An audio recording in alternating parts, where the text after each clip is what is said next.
Okay, real talk. What even is this? It's not food. You can't live in it, you can't wear it. It's just paper.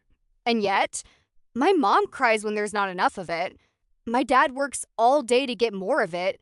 And somehow, this little piece of paper runs basically everything. So today, we're going to figure out what money actually is, not the boring textbook answer, the real answer, the one nobody explains. Here's the thing that's really weird. Let's say you want a toy, like really want it. You work hard, you clean your room, you help with dinner, and your parents give you a piece of paper. And then you walk into a store, hand a stranger that paper, and walk out with the toy. No questions asked. That is so weird when you think about it. Why does that paper work? Who decided it was worth something? What if everyone just stopped believing in it? Spoiler, those are actually great questions, and they have answers. Let's go. Wait, before I explain, imagine trying to buy this banana with another banana. Yeah, that's why money was invented. Okay, now let's go. Okay, here's step one. Money is not worth anything by itself. It's worth something because everyone agrees it's worth something. That dollar bill? The government. That's the group of grown-ups who run your country, pinky promise that it's worth $1. And everyone who uses that money agreed too. Kind of like how in Monopoly, fake money works because everyone in the game agrees it works. The moment someone stops believing in it, poof, worthless. This is called trust. All money is basically built on trust. A long, long time ago, like thousands of years ago, there was no paper money.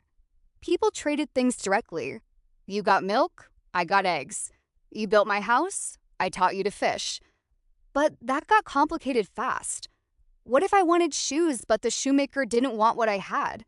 What if my cow was sick the day I needed to buy something? So people started using special things as money. Shells, gold, silver, salt. Yes, salt. That's where the word salary comes from. In ancient Rome, soldiers got paid in salt. Eventually, people figured out coins, and later, paper money, were just easier to carry than a bag of salt. Fast fact, the dollar bill in your pocket is actually made of cotton and linen, not paper. It's basically a tiny piece of cloth. Wild, right? Okay, back to it. Here's the coolest way to think about money. Every time you earn money, you're basically turning your time and energy into something you can carry around and use later. Think of it like storing your work. Your dad goes to his job, does work, gets paid, and now he's holding days of his life in money form. He can trade those days of his life for food, for rent, for a vacation. Money is basically a time machine for your effort. You do the work now, you spend the money later. That's actually really powerful, and it's why wasting money is kind of the same as wasting time. Money isn't supposed to just sit there. It's supposed to move. When you spend money at a bakery, the baker uses that money to buy flour. The flour person uses it to pay their workers.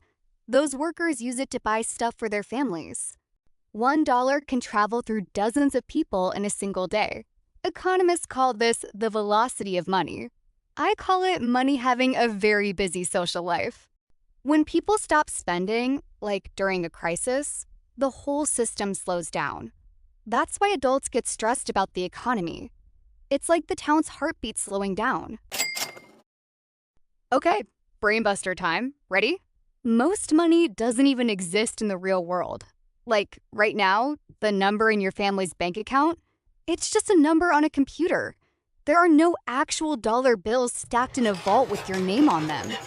About 90% of all money is digital. It only exists as numbers. The government and banks created it basically out of thin air. If that makes your brain hurt, good. That means you're thinking. So here's the real takeaway.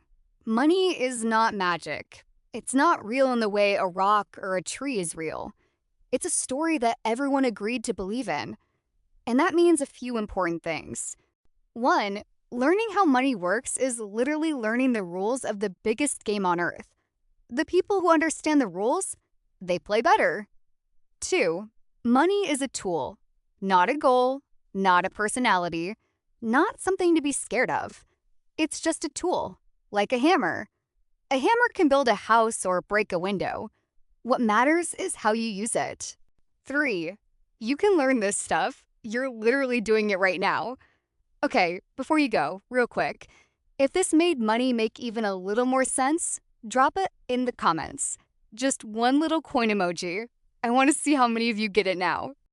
Hit subscribe so you will not miss the next video. See you then. Bye.